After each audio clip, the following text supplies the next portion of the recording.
各位觀眾大家好，歡迎收睇灣仔298電腦資訊網嘅新聞懶人包。今日我哋會同大家跟進一宗備受關注嘅學術同科技爭議——約倍安心事件。事件中率先提出質疑嘅香港城市大學學生鄭希林，喺昨日2026年2月5日被警方拘捕，涉嫌未經當事人同意披露個人資料而造成指明傷害。呢件事由去年爆出開始，一直牽涉到學術誠信、私隱保障同網絡行為規範，喺社會上引起唔少討論。事件回顧：去年6月，聖保羅男女中學中四學生潘希純研發嘅 AI 醫療平台約倍安心，喺多個本地同國際創科比賽攞獎，包括香港資訊及通訊科技獎同日內瓦國際發明展銀獎。平台聲稱可以比對處方同病人資料，協助預防用藥錯誤。其後鄭希林喺 Threads 發文質疑項目嘅原創性，佢認為高中生獨立開發一個複雜嘅 AI 系統機會唔高，仲提到測試涉及至少100位病人，引起外界對資料來源同病人私隱問題嘅關注。爭議發展，官方調查喺去年6月20日公佈，指潘希純嘅概念屬於原創，並且使用嘅係模擬資料，冇違規。不過，美國公司 AI Health Studio 喺去年8月出聲明，表示佢哋由2024年3月開始受委託負責整個系統嘅開發，並指潘家曾經試圖修改相關敘述。潘家否認，強調外部協助係比賽之後商業化嘅安排。同一個月，鄭希林報稱遇到上門滋擾同身份盜用，並向警方報案。到8月22日，潘家宣布自願放棄所有獎項，表示女兒精神狀況受影響，並保留法律追究權利。最新進展，鄭希林被捕，沉寂咗幾個月之後，事件喺2026年2月5日再有新進展。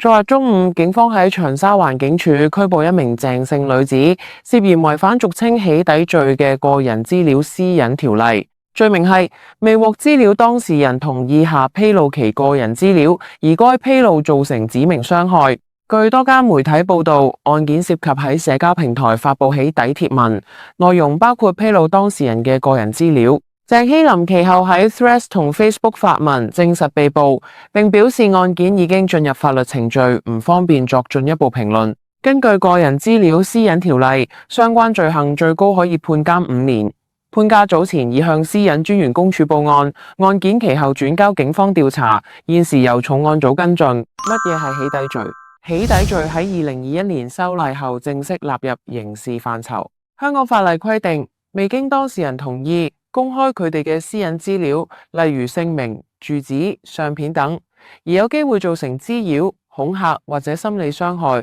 就屬於刑事罪行。事件中，雙方都曾表示受到網絡攻擊或滋擾，反映社會對言論自由、科技倫理同私隱保障之間嘅唔同關注。灣仔298電腦資訊網帶你知多一點點。講到呢度，大家可能都會問：如果有人喺未來想依法舉報疑似不公平嘅事，希望伸張正義，又唔想好似今次咁，反而令自己捲入法律風險，究竟應該點做先最穩陣？其實喺香港，如果市民懷疑有人涉及造假、違規、濫用資料或者有其他不當行為，最正式、最能保障自己嘅做法，通常包括以下幾個方向：一、透過官方渠道舉報，而唔係公開爆料，例如向比賽主辦單位提交正式投訴，向學校或相關機構反映，向私隱專員公署、消委會等法定機構求助。如果涉及刑事，向警方報案；如果涉及貪污、利益衝突或不當得益，可以向廉政公署 ICAC 舉報。ICAC 接受匿名舉報，亦會保障舉報人身份，係香港最具保密性嘅舉報渠道之一。2、避免公開披露任何個人資料。即使出發點係善意，只要公開咗他人嘅姓名、住址、相片、學校等資料，而又造成滋擾或傷害，就有機會觸犯法例。舉報時應該只提供必要資料，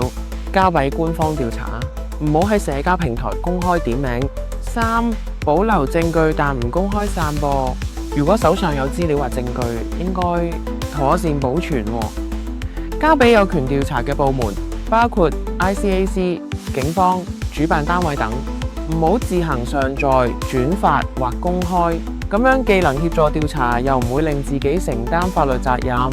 4. 明白吹哨者唔等於可以豁免法律，吹哨者精神值得尊重，但喺香港法律框架下，吹哨者都必須遵守私隱法例。換句話講，舉報可以，但方法要合法。總結，今次事件提醒咗大家，喺網絡時代，揭露問題同追求公義固然重要，但亦要學識保護自己。只要透過正式渠道避免公開個人資料，就可以大大減低法律風險，亦令事件更容易得到公正處理。若培安心事件嘅後續發展，仍然要等司法程序釐清。我哋會繼續為大家跟進最新消息。多謝收睇。